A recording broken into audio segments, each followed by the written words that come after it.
Good evening, everyone.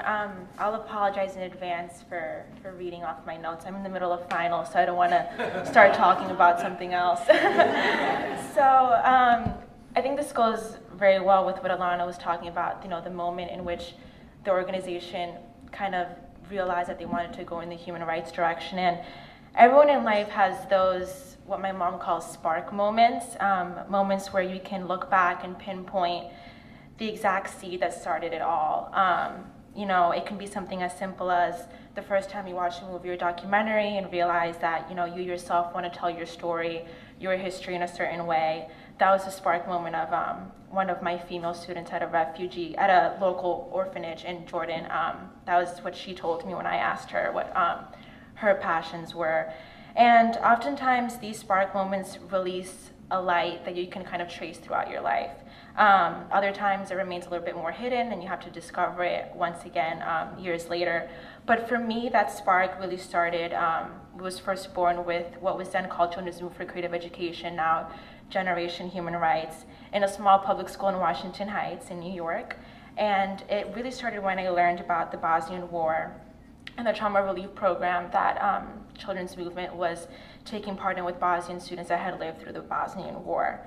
And even though from that time on I was motivated by social justice and this commitment to contribute to the policies that would kind of prevent such a catastrophe from happening later on, I, through the years, forgot about this spark, like many others. And it wasn't until I arrived at Georgetown and was asked to declare, why I wanted to pursue my specific major at the time is international politics and foreign policy.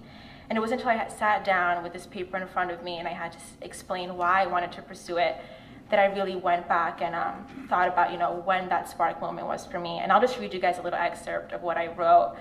I wrote, "It all started with this CMCE photograph of a string of gray-colored papier-mâché faces made by students who lived through the Bosnian War. For their project, the teens were paired up to papier-mâché each other's faces. They were entrusted to carefully lay on the liquid and poke holes for adequate breathing room. They were entrusted with that person's face while the other remained in the dark. As fourth graders, we witnessed how these teens were able to engage in dialogue to dismantle the barriers of fear that in many ways continue to divide Bosnia today. Listening to the experiences of these students prompted me to think about the decision-making process at higher levels as a fourth grader. What steps, I know, right? What steps had the government taken to foster reconciliation? What measures, if any, did other countries take to stop the genocide? And also, what had been the factors that allowed the genocide to continue for as long as it did? These concerns and more fuel the questions that have sparked my interest in international politics and foreign policy." So that was what I wrote. So that photograph was shown to me by the staff members of Children's Movement over a decade ago, years before I thought about applying for a scholarship to study foreign policy at Georgetown.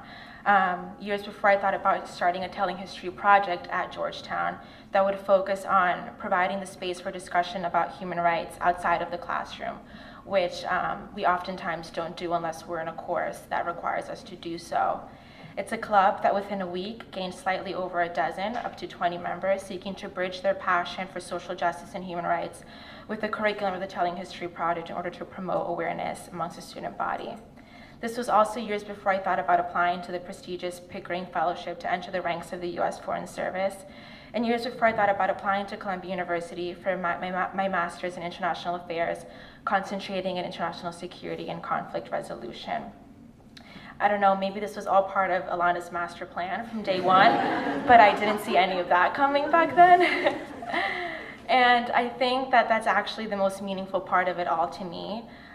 Generation Human Rights came into our classroom years ago with an investment and a dedication to teach us about human rights in the world, and an interest in broadening our eyesight in a way that no other educator had undertaken with the students in my classroom, myself included.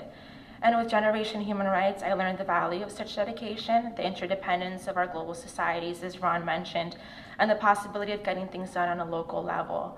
It was a valuable lesson in the importance and possibility of planting a seed of hope and change at a local level, a lesson that instilled in me a sense of optimism that I found to be quite rare when you're studying international relations. And like Ron mentioned, next Saturday I will be graduating from the School of Foreign Service at Georgetown, ready to take another step in this ongoing 12, 13-year journey. And while I'll be trying to juggle walking across the stage and not tripping and trying to find my family in the audience, I'll also be carrying this motivation to mold change in my own way and affect generations after my own, like we were taught back in that classroom in the 3rd grade. And perhaps hopefully passing on a little bit of that spark to generations after my own, and that seed that children's movement planted in me. So thanks everyone for coming.